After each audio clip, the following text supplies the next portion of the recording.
longe e tão perto, a vida nos povoados de Pitangui. E para falar a esse respeito, Espaço Aberto de hoje recebe, nesse segundo bloco, meu grande amigo Ricardo Elbert, jornalista do G1, né, que está aí também arrebentando com o trabalho no G1. Obrigado. E vem falar desse livro, Pitangui, que é tão importante para Divinópolis, né? Sem dúvida, Evandro. Boa noite, obrigado, tá, pelo convite. Boa noite para você de casa. É isso aí, Pitangui é a cidade-mãe do Centro-Oeste, né, Evandro? Todos os outros municípios em volta cresceram a partir de Pitangui. Tem até um termo muito interessante chamado, que na época era chamado de o País do Pitangui. Tinha a comarca, né, que era Pitangui, lá em meados de 1715, 1730, por ali. Todas as outras vilas da região, inclusive o Arraial do Divino Espírito Santo, respondia juridicamente a Pitangui. Então, Pitangui, né? O Centro-Oeste nasceu lá. E aí, o que eu acho interessante, porque muitas vezes as pessoas falam assim, a cidade-mãe de Divinópolis é Itapecerica. Tá, se a cidade-mãe é Itapecerica, então Pitangui é a avó. Né? É a mãe de Itapecerica. Porque é a mãe de Itapecerica. Verdade. Né? E aí você apresenta pra gente, tão longe, tão perto, que é uma coleção, não é isso? Isso, é uma coleção de livros chamada Pitangui, 300 anos. Vou pedir o Diogo para mostrar aqui no estúdio pra gente. A gente vai mostrar, então, esse seu é o segundo volume. O meu número 2, então começando pelo número 1. Vou pedir que o Diogo vai mostrar pra Toma gente aqui o número 1. Esse aqui... Para quem quiser conhecer a coleção inteira, Exatamente, né? A gente tem aí... O número 1, ele se chama A Construção do Tombamento, ele é escrito pelo jornalista Marcelo Freitas, que é o idealizador, o mentor dessa coleção. Esse livro conta a história da preservação dos casarões históricos da cidade. Aí vem o volume 2, que é o meu, Tão Longe, Tão Perto, A Vida nos Povoados de Pitangui. É um livro-reportagem no qual eu conto histórias de pessoas que moram nas comunidades rurais que integram o município, né? Tem muita gente que acha que a cidade, Evandro, é só aquela área urbana ali, né? Chegou no trevo, entrou, tá na cidade. Ok, cidade, mas tem um município, né? No caso de Pitangui, além da cidade, o município de Pitangui engloba 69 localidades diferentes. Então são dentro do município 69. Dessas curiosidades. Vamos falar disso aqui. Esse aqui é o volume 3. O terceiro volume, O Palco e a Tela, do historiador e professor de história Licínio Filho, aborda o teatro e o cinema na cidade, duas coisas muito importantes que a cidade já teve, hoje não tem mais. Aí o Licínio apurou e levantou informações, pesquisou e conta para a nova geração o que Pitangui já teve de cultura e hoje, infelizmente, não tem mais. É uma pena. E esse aqui, o mais recente, o caçulinha da coleção, de Gol em Gol, do Marcos Antônio de Faria, o Barrica, ele conta a história dos times de futebol que existiram na cidade aí nos seus 301 anos. Muitos times, além dos que ainda existem hoje, muitos que já existiram e já acabaram. E quando você conta aí de tão longe, de tão perto, cara, porque qual que é Pitangui, 69 comunidades, deve ter uma área territorial grande, né? Imensa. Divinópolis, por exemplo, são características de cidade. Muita gente, às vezes, a pessoa fala, o município de Divinópolis. O município de Divinópolis é relativamente pequeno. Então, você chega aqui, atravessa a ponte ali do Icaraí, você já está em Carmo do Cajuru, aqui em direção à Formiga, você anda pouco, chegou no Inhame ali, você já está em São Sebastião do Oeste. Aqui Carmo do Cajuru está muito perto, apenas na região aqui, indo para o oeste, que é realmente um pouco maior. Então, e mesmo assim você tem várias comunidades. Agora, Pitangui, como era tudo isso, todo o Centro-Oeste era Pitangui, eu imagino que lá realmente ainda tenha sobrado uma área grande para o município, né? Sobrou. E o que você achou de mais interessante quais as histórias que mais chamaram a atenção nessas comunidades? São muitas, Evandro, mas isso aí que você falou sobre a distância dos municípios é basicamente o que levou a escolher esse título, Tão Longe, Tão Perto. É porque algumas comunidades rurais são muito próximas da cidade. A mais próxima de todas é Velho da Taipa, fica a somente 4 quilômetros do centro. Você vai ali e já chegou lá. A mais distante fica a quase 30 quilômetros. Então, tipo assim, você tem uma realidade rural. Daqui a Itaúna, praticamente. Isso, é muito longe. Pra você ter ideia, essa comunidade de Veloso, ela fica na divisa com Papagaios. Papagaios é um município distante de Pitangui. Então, é 1 hora de carro para chegar lá. Você vai pela rodovia, pela BR-352, em um determinado momento lá, vira direita, pega a estrada de terra. Quando pega eu a estrada de passei, terra e vai. E você anda muito. Vai. Anda muito até chegar. Chegando. Eu fiquei muito encantado com as histórias, né? Eu tive a satisfação de entrevistar, nesses 3 anos de produção do livro, milhares de pessoas para esse trabalho. Claro que nem todas, somente 100 e poucas delas foram mencionadas, mas todas as outras, inclusive, estão disponíveis no site do livro, porque não coube tanta gente na versão impressa, aí eu criei o site para contar essas histórias no meio digital, né, no site. Enfim, são histórias de pessoas humildes, simples e que trabalham muito, sabe? Eu até aprendi uma coisa, Evandro, nesse trabalho, que jamais se deve usar aquela expressão um tanto quanto preconceituosa de falar, ô da roça, para chamar alguém de bobo, totalmente errado. O pessoal do meio rural é um pessoal que lida com situações... Sabedoria, né? Sabedoria, e lidam com situações difíceis. Eu sempre falo isso. Que nós não conseguimos. São coisas diferentes. Sabedoria é diferente de inteligência. Muito diferente. Muitas vezes o cara fala, o fulano é muito inteligente, mas ele não tem aquela sabedoria. Tanto é que não sabe usar a inteligência que tem. Então a sabedoria, o pessoal de zona rural tem muito dessa sabedoria, dessa vivência, do aprender com a vida, né, da lida dali. E realmente deve ter histórias assim. O que te chamou a atenção? Um caso interessante que você tem no livro. Olha, no povoado de Campo Grande, teve uma senhora que me recebeu na casa dela numa tarde de sábado, o início de uma tarde de sábado. Eu passei o sábado todo, praticamente a tarde toda na casa dela, gravando a entrevista com ela, porque embora nessa seja um texto escrito, eu gravei as entrevistas em áudio. E ela me contou a história da vida dela inteira, desde a infância sofrida, trabalhando para a família na casa, lá na lavoura, trabalhando na plantação de milho, criança, né? Saindo de madrugada para buscar água, criança ainda, uma adolescência de abandonar a escola para ajudar os pais a cuidar dos irmãos, né?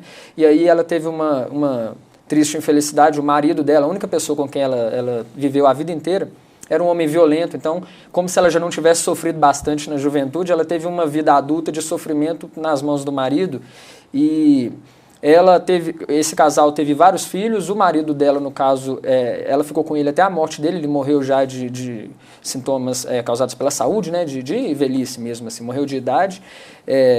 E hoje ela, com seus 90 e poucos anos, está lá no povoado de Campo Grande todos os dias, ajudando a família, ajudando os netos, rezando. Ela é muito, muito religiosa. E, enfim, é uma história que eu fiquei arrepiado quando ela me contou. A gente acaba se envolvendo, né? Nossa, um dos fascínios da profissão, é isso, né, cara? Ouvir histórias, né? Ouvir e contar histórias. Sentar com a pessoa e deixar o papo rolar, né? O lançamento do livro foi muito festivo, muitos comentários, nas redes sociais, muita gente realmente com grandes e importantes elogios ao livro.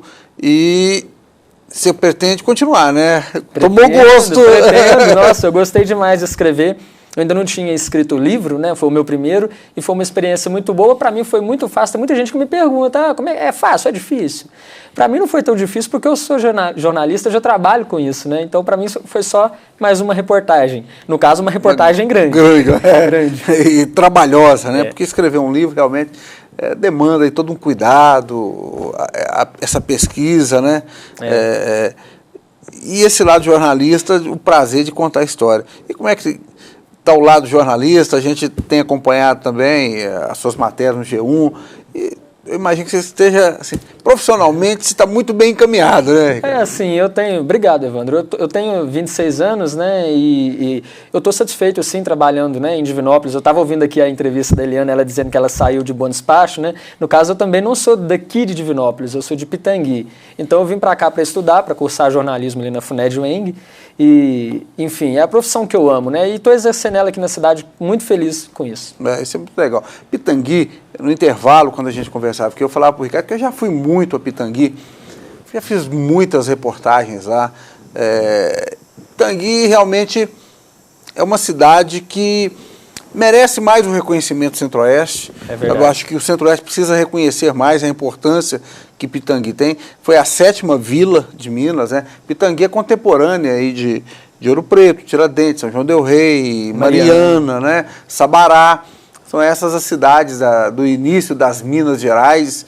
E a gente tinha aqui a picada que saía de São João del Rei, né? Que vinha de São Paulo. E Divinópolis, hoje, Oliveira, Cláudio, tudo isso era o caminho até se chegar a Pitangui. Isso, né? Era um caminho tanto quanto cheio de matagal.